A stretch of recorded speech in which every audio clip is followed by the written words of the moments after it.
इसी बीच एक और बड़ी खबर आ रही है।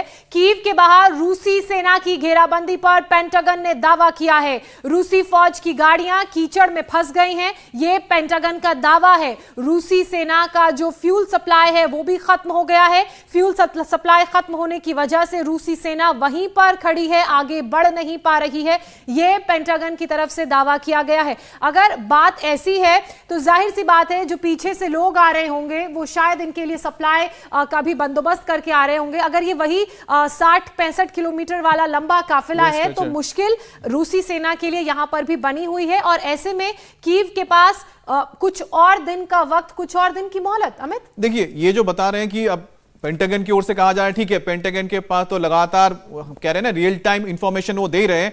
ये काफिला अगर रुका हुआ है तो उसकी सबसे बड़ी वजह आपको बता दें ये है कि जो हम बता रहे थे कि आप देख रहे हैं रेजिस्टेंस कैसा है। देखिए बूचा में, देखिए हॉस्टेबल में, देखिए किस तरह से उन पर रेजिस्टेंस हो रहा है, यानी कि एम्ब्यूश किए जा रहे हैं। उसके साथ ही इरपिन जहां से वो आना चाह रहे हैं वहां पर भी रेजिस्टेंस आप देख रहे हैं, वहां पर भी एम्ब्यूश हो रहा है। और यही वजह है कि जो ये इतना बड़ा काफिला है वो आगे सीधा घुस नहीं रहा है। और दूसरी बात है,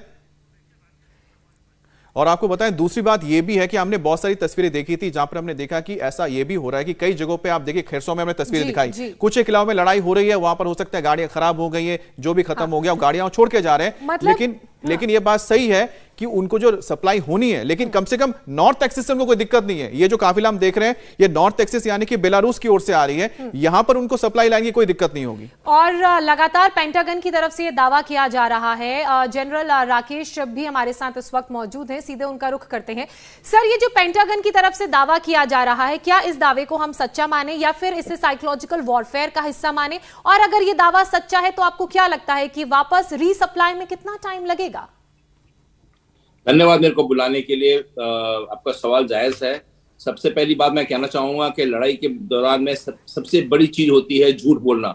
हर व्यक्ति, हर दोस्त, मुल्क, हर देश झूठ बोलता है और आधा सच बताता है।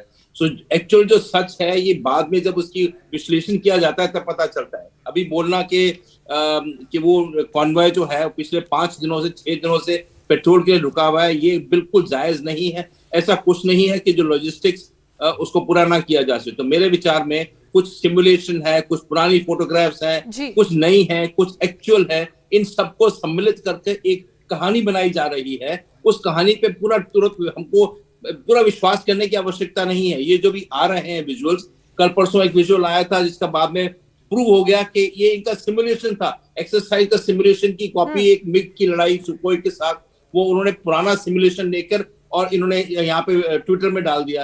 तो जो सच है और झूठ है इसके बारे में कहना असंभव है। मैं दूसरी बात कहना चाहूंगा, साइकोलॉजिकल वॉरफेयर के तहत ये सब कुछ हो रहा है, मिस इन्फॉर्मेशन हो रही है और एक फॉल्स नैरेटिव यहाँ पर सेट करने की कोशिश की जा रही है। इसी बीच मैं एक और बात कहना चाहूंगा। जी जी जी जी कि रशिया ने सीरिया में एलिपो और राका का पूरे शहर के शहर विध्वंस कर दिए।